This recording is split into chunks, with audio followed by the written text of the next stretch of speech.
నమస్తే, నేను మీ తేజ. ఈరోజు ఫిలిపియన్ కంట్రీలో దారుణంగా భూకంపం వచ్చింది. చాలామంది చనిపోయారు.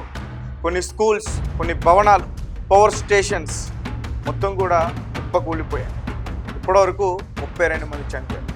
నిజంగా విజువల్స్ చూస్తూనే చాలా బాధ అనిపిస్తుంది. మొత్తం భూమి అంతా కూడా కంపించి ఆ కదలికల వల్ల అక్కడ ప్రజలు భయాందోళనకి గురయ్యి ఎటు వెళ్ళాలో అర్థం కాక గ్రూప్స్గా ఉండి ప్యానిక్కి గురైన పరిస్థితి. ఆ విజువల్స్ చూస్తుంటే చాలా బాధ అనిపిస్తుంది. సో దీనంతటికీ కూడా కారణం ఎర్త్క్వేక్, రెక్టర్ స్కేల్ 7.8. సో చాలా డేంజరస్ ఇది. సాధారణంగా 6 వరకు ఉంటేనే చాలా డేంజర్. సో 6 వరకు వచ్చిందంటే ఆల్మోస్ట్ అక్కడ మరి కాసేపట్లో భయంకరంగా సునామీ వచ్చే అవకాశం కూడా ఉంటుంది. సో దీని గురించి క్లియర్గా చెప్పే ప్రయత్నం చేస్తా. సో దీని అంతటికీ కూడా కారణం టెక్టానిక్ ప్లేట్స్, ముఖ్యంగా ఫిలిప్పీన్స్కి సంబంధించి అలాగే యురేషియన్కి సంబంధించి టెక్టానిక్ ప్లేట్స్.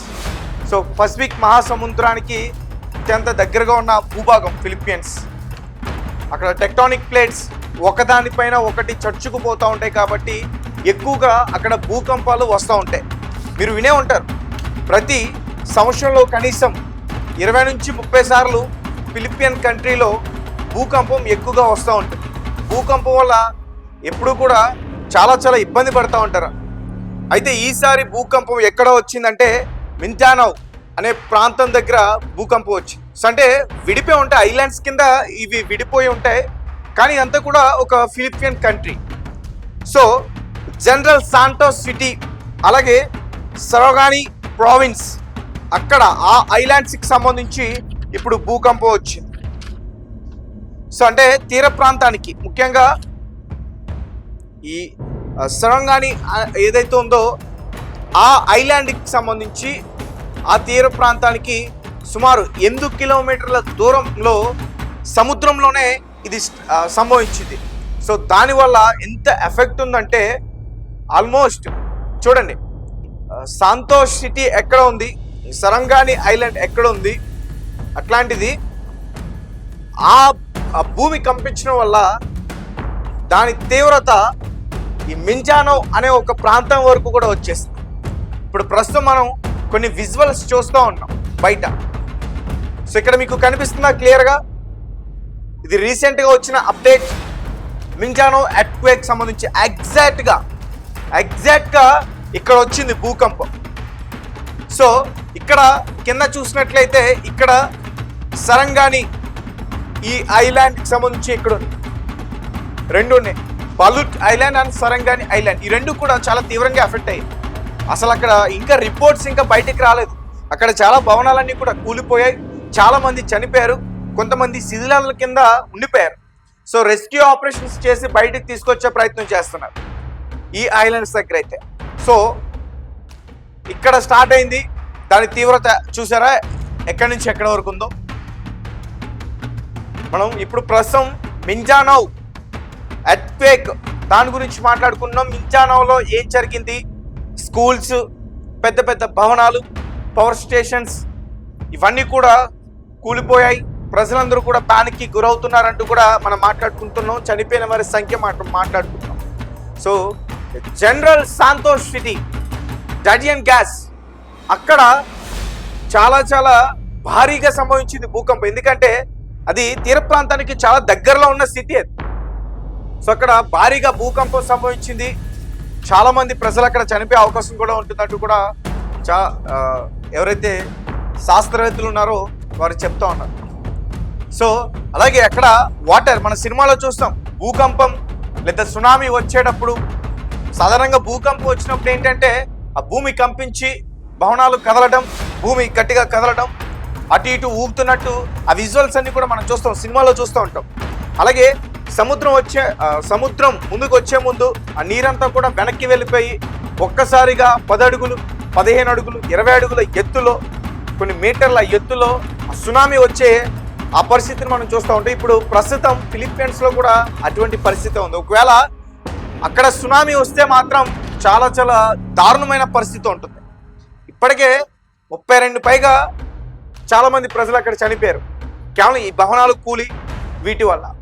ముఖ్యంగా బాగా ఎఫెక్ట్ అయినవి, బాగా తీవ్రంగా ఎఫెక్ట్ అయినవి అయితే ఖచ్చితంగా ఈ జనరల్ సాంతోస్ సిటీ, అలాగే మింజానో, కోటాబటో, దవావ్, దిగోస్, కొలండాల్, సిటీ ఆఫ్ టాకరోంగ్ ఇవన్నీ కూడా తీవ్రంగా ఎఫెక్ట్ అయ్యాయి.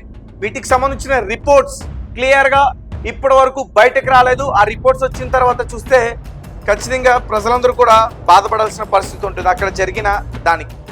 సో చూసారా, దీనంతటికీ కూడా కారణం ఏంటంటే ఈ పసిఫిక్ సముద్రానికి ఈ భూభాగం కొంచెం దగ్గరలో ఉంటుంది. టెక్టానిక్ ప్లేట్స్ ఒకదానికి ఇంకొకటి చచ్చుకుపోయి ఉండడం వల్ల ఎక్కువగా ఇక్కడ భూకంపం వస్తూ ఉంటుంది. కేవలం ఈ ఫిలిప్పీన్ దగ్గరే కాదు, ఇటు కొంచెం మీరు మ్యాప్లో క్లియర్గా చూసినట్లయితే ఇటు కొంచెం వస్తే యురేషియన్ ప్లేట్ కూడా కనిపిస్తుంది. అంటే యురేషియన్ ప్లేట్ ఈ ఫిలిప్పీన్లో ఉన్న ఈ టెక్టానిక్ ప్లేట్స్ ఒకదానిపైన ఉంటాయి, మళ్ళీ వీటికి డిఫరెంట్గా వేరే టెక్టానిక్ ప్లేట్స్ ఉంటాయి. సో దానికి దీనికి చాలా డిఫరెన్స్ ఉంది. సో అవి రెండు కూడా చచ్చుకుపోవడం వల్ల ఎక్కువగా అక్కడ భూమి కంపిస్తూ ఉంటుంది. దానికి తోడు అగ్నిపర్వతాలు ఎక్కువగా ఉంటాయి అక్కడ. సో చాలా అగ్నిపర్వతాలు ఉంటాయి, అవి బ్లాస్ట్ అయినప్పుడు కానీ ఎక్కువగా ఎర్త్క్వేక్స్ అక్కడ వచ్చే అవకాశం కూడా ఉంటుంది. సో చూసారా, ఇంకా ప్రస్తుతం పరిస్థితి అది, ఇప్పుడు అక్కడ ఉన్న ప్రస్తుత పరిస్థితి ఇంకా భూమి కంపిస్తూనే ఉంది. ఇంకా అక్కడ చాలా ఇబ్బందులు పడుతున్న పరిస్థితి. రెస్క్యూ ఆల్రెడీ చేస్తూ ఉన్నారు, చాలా మందిని కూడా కాపాడే ప్రయత్నం చేస్తూ ఉన్నారు. ఇప్పుడు బయటికి ఒక విజువల్ వచ్చింది, ఒక స్కూల్కి సంబంధించి ఒక విజువల్ వచ్చింది. అక్కడ చూడండి, అది ఒక ఎలిమెంటరీ స్కూల్. అది అక్కడ టీచర్స్, స్టూడెంట్స్ అందరూ కూడా ఒక ప్లేస్కి వచ్చేసి పానిక్కి గురవుతున్న ఘటన అది. సో చూడండి, మహాహాయ్ ఎలిమెంటరీ స్కూల్ అది గావన్ సిటీకి దగ్గరలో ఉంది. అక్కడ భూమి కంపించడం వల్ల ఆ ఇల్లు అక్కడ అయితే ఆ స్కూలు, అలాగే కొన్ని ఇల్లులు కూడా ఉన్నాయి అక్కడ, అవన్నీ కూడా కంపించిపోయి అవన్నీ కూడా కూలిపోయాయి. మీరు చూస్తున్నప్పుడే ఒక షెడ్ కూలిపోయింది చూసారా. పాపం ఆ పిల్లలందరూ కూడా భయపడి అక్కడి నుంచి పరిగెత్తే ప్రయత్నం చేశారు. సో వాళ్ళందరినీ కూడా ఒక ప్లేస్కి తీసుకొచ్చి వాళ్ళు రెస్క్యూ చేసే ప్రయత్నం చేస్తున్నారు. ప్రస్తుతం ఈ వీడియో బయటికి రావడం వల్ల ఇది వైరల్ అవుతున్న పరిస్థితి. సో అంటే అక్కడ ప్రజలందరూ కూడా చాలా ప్యానిక్కి గురయ్యారండి. ఆల్రెడీ అక్కడ ప్రభుత్వం కొన్ని హెచ్చరికలు కూడా జారీ చేస్తోంది. ఇటువంటి ప్రమాదంలో ఎలా ఉండాలి, ఇటువంటి ప్లేసెస్లో మీరు దాగుని ఉండాలి అంటూ కూడా చెప్తోంది. ముఖ్యంగా బిల్డింగ్స్ దగ్గర కావచ్చు, చెట్ల దగ్గర కావచ్చు, ఎత్తైన ప్రదేశాల దగ్గర ఉండొద్దు అని చెప్తుంది. సాధారణంగా ఎత్తైన ప్రదేశాల్లో ఉండాలని చెప్తారు ఎప్పుడు సునామీ వచ్చినప్పుడు, అది తీర ప్రాంతాల్లో మాత్రం. సో ఇక్కడ మాత్రం ఎర్త్క్వేక్ ఎక్కువగా ఉంది కాబట్టి, భూమి కంపిస్తుంది కాబట్టి ఎత్తైన ప్రదేశాల దగ్గర ఉంటే, అంటే అవి కదలడము, లేదంటే ఎత్తైన భవనాల దగ్గర ఉంటే అవి కదలడము, మన మీద పడిపోవడము, లేదంటే మనం ఉన్న ప్లేస్ అది కుప్పకూలిపోవడం, ఇవన్నీ కూడా జరుగుతూ ఉంటాయి. కాబట్టి ఆ రకంగా హెచ్చరికలు జారీ చేస్తున్న పరిస్థితి. చాలా దారుణమైన ఘటన ఇది. ఇంకా రిపోర్ట్స్ అయితే మాత్రం బయటికి క్లియర్గా రాలేదు. ఇప్పుడు వచ్చిన రిపోర్ట్స్ ఏవైతే ఉన్నాయో అది కేవలం ఈ మిండానో అనే ఒక ప్రాంతానికి సంబంధించింది మాత్రమే. అక్కడ 32 మంది వరకు కూడా చనిపోయారు. మీరు చూసినట్లయితే దీనికన్నా ఇంకా ఎక్కువగా ఎఫెక్ట్ అవుతున్నాయి ఈ జనరల్ సాంతోస్ సిటీ, అలాగే ఇందాక నేను చెప్పినట్టు సరంగాని ఏదైతే ఐలాండ్స్ ఉన్నాయో ఇవి ఇప్పుడు నేను చెప్తున్న పైన మింజానో కావచ్చు, సాంతోస్ కావచ్చు, వాటికి విడిపోయి ఉంటాయి, సెపరేట్ ఒక ఐలాండ్ ఇది. సో అవి ఇంకా చాలా తీవ్రంగా ఎఫెక్ట్ అవుతున్నాయి, ఎందుకంటే అది చాలా దగ్గరగా ఉంది. ఈ భూకంపం ఎక్కడైతే సంభవించిందో అక్కడికి చాలా దగ్గరగా ఉంది. అసలు వారెవరికి కూడా ఏం అర్థం కావట్లేదు, ప్రేయర్ చేసుకుంటున్నారు చాలా మంది. ప్రస్తుతం అక్కడ పరిస్థితి చూసారా ఎట్లా కూలిపోయినాయో మొత్తం. మరి చూస్తుండగానే పెద్ద పెద్ద భవనాలన్నీ కూడా, కొన్ని కంపెనీస్, కొన్ని ఇండస్ట్రీస్, పవర్ స్టేషన్స్, వారు చూస్తుండగానే అన్నీ కూడా వారి కళ్ళ ముందే కుప్పగూలిపోయాయి. సో కమ్యూనికేషన్స్ కూడా అక్కడ అంతరాయం కలిగింది. ఒక రకంగా చెప్పాలంటే చాలా దారుణమైన పరిస్థితి ఉంది అక్కడ ప్రజలకి. నేను చెప్తుంది కేవలం మింజానో ప్రాంతంలోనే 32 మంది చనిపోయారు. అలాగే వేరే ప్రాంతంలో కూడా ఎప్పుడు వచ్చిన అప్డేట్ అది 15 మంది చనిపోయారంటూ కూడా డిక్లేర్ చేయడం అయితే జరిగింది. ఇంకా మృతుల సంఖ్య పెరిగే ఛాన్స్ ఉంది అంటూ కూడా చెప్తా ఉన్నారు. చనిపోయిన వారంలో స్కూల్స్ ఏవైతే ఉన్నాయో అక్కడ కూడా కొన్ని కూలిపోవడం వల్ల చిన్నపిల్లలు కూడా చనిపోయారంటూ కూడా చెప్తారు. అంటే ఎంత భయంకరంగా భూమి కంపిస్తే ఆ రకంగా ఆ వాటర్ మొత్తం కూడా మొత్తం చెల్లాచెదరవుతున్న పరిస్థితి అది. ఆ చెట్లు కానీ ఎక్కడైనా భవనాలు కానీ ఇలాంటి వాటర్ ట్యాంక్స్ కానీ అవన్నీ కూడా చూస్తుంటేనే అర్థమవుతుంది అంటే ఎంత భయంకరంగా వచ్చిందో అక్కడ. సో నార్మల్గా పెద్ద పెద్ద భవనాలకి ఎక్కడైతే ఒక పర్సన్ నుంచి ఉంటాడో అతనే అటు ఇటు ఊగుదా పడిపోతున్న పరిస్థితి. అక్కడ రెక్టర్ స్కేల్ 7.8గా నమోదైంది. ఇది చాలా చాలా డేంజర్. భూకంపం అలాగే సునామీ రెండు ఒకేసారి వచ్చే ఛాన్సెస్ కూడా ఉన్నాయి. ఇప్పటికే ఆ తీర ప్రాంతాల్లో హెచ్చరికలు ఆల్రెడీ ఫిలిప్పీన్స్కి సంబంధించిన గవర్నమెంట్ అనౌన్స్ చేసింది. వెంటనే అక్కడ నుంచి సురక్షితమైన ప్రాంతాలకి మీరు వచ్చేయాలి, లేదంటే ఎత్తైన ప్రాంతాల్లో ఉండాలి అని చెప్పి ఇప్పటికే ఫిలిప్పీన్స్ ఏదైతే తీర ప్రాంతాలు ఉన్నాయో కొన్ని అక్కడ సముద్రం అంతా కూడా కొంచెం వెనక్కి వెళ్ళిందంటూ కూడా చెప్తుంది. సో అంటే ఎప్పుడైతే సముద్రం కొంచెం వెనక్కి వెళ్తుందో భారీ ఎత్తున సునామీ వచ్చే అవకాశం ఉంటుంది. పెద్ద పెద్ద అలలు రావచ్చు. సునామీ అంటే సాధారణంగా భారీ ఎత్తులో అలలు 10 మీటర్లు 15 మీటర్ల ఎత్తులో వస్తాయంటూ అనుకుంటారు చాలామంది. అలా కాకుండా నార్మల్గానే అంటే అలలు లేకుండానే వాటర్ కూడా వచ్చేస్తుంది ఆ భూభాగం పైకి. సో అది కూడా సునామీ లాంటిది. ఇప్పుడు అక్కడ అదే పరిస్థితి ఉందంటూ కూడా చెప్తా ఉన్నారు. చాలా చిన్నగా కనిపిస్తుంది మనకి. పసిఫిక్ మహాసముద్రం దగ్గరలో ఉంటుంది. టెక్టానిక్ ప్లేట్స్ కొంచెం డిఫరెంట్గా ఉండటం వల్ల ఎక్కువగా భూకంపాలు అక్కడ సంభవిస్తాయి. సో దీని గురించి ఇంకా క్లియర్గా నేను ఇన్ఫర్మేషన్ మీకు ఇచ్చేందుకు అందిస్తాను. So the earthquake Richter scale magnitude scale అంటూ కూడా అంటారు. సో మీరు చూస్తే 0 నుంచి 2.9 వరకు మైక్రో అంటే ఈ రకంగా రెక్టర్ స్కేల్ నమోదైతే మనకి తెలీదు. చాలా చిన్న కంపం అంటే కనీసం అనిపించింది. ఇంట్లో వస్తువులు కిచెన్లో ఉన్న వస్తువులు మాత్రమే ఊగుతాయి ఆ ప్రభావం వల్ల. తర్వాత 3 నుంచి 3.9. సో ఇది ఒక మైనర్ మనకి తెలుస్తుంది, కొంచెం ఫీల్ అవుతాం. భవనాల్లో ఏదైనా వస్తువులు కదిలినా వాటితో మనం కదిలినా కొంచెం మనకి అనిపిస్తూ ఉంటుంది, తెలుస్తుంది మనకి. సో దీనివల్ల పెద్ద నష్టం ఉండదు, చిన్న చిన్న నష్టాలు మాత్రమే ఉంటాయి. సో 4 నుంచి 4.9. సో షేక్ భారీగా ఉంటుంది.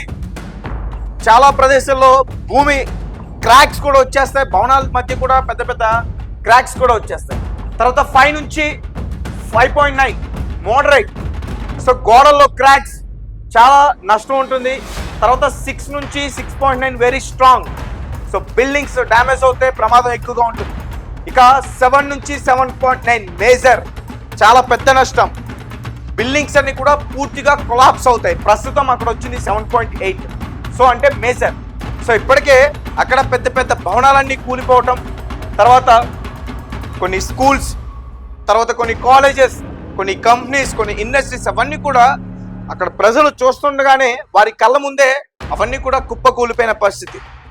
సో చాలామంది పానిక్కి గురై ఉన్నారు అక్కడ. తర్వాత 8 నుంచి 8.9 గ్రేట్, చాలా పెద్ద విధ్వంసం. సిటీస్ మొత్తం కూడా అంటే కొట్టుకుపోతాయి ఇంకా. తర్వాత 9 ఎక్స్ట్రీమ్, అత్యంత భయంకరం, చాలా రేర్. అంటే ఇది రేర్గా వస్తుంది, ప్రస్తుతం అయితే అక్కడ రాలేదు. ఇప్పటివరకు ఫిలిప్పీన్స్లో వచ్చింది 8 ఎగ్జాక్ట్గా 8 వరకు కూడా వచ్చింది. ఇంతకుముందు కూడా ఈ రకంగానే వచ్చి చాలా చాలా డ్యామేజెస్ జరిగాయి. చాలామంది, కొన్ని వేల మంది కూడా అక్కడ చనిపోయిన situation. So ring of fire, ఈ భూమిని అంతా కూడా రింగ్ ఆఫ్ ఫైర్ అని చెప్తూ ఉంటారు. ఎందుకంటే అగ్ని పర్వతాలు ఎక్కువగా అక్కడ ఉంటాయి కాబట్టి దాన్ని రింగ్ ఆఫ్ ఫైర్ అని చెప్తూ ఉంటారు. సో అవి బ్లాస్ట్ కావడం వల్ల లోపల ఈ టెక్టానిక్ ప్లేట్స్ ఏవైతే ఉంటాయో అవి కదులుతాయి. ఒక్కోసారి ఎర్త్క్వేక్స్ వస్తూ ఉంటాయి, లేదంటే ఒక్కోసారి సునామీస్ కూడా వస్తూ ఉంటాయి.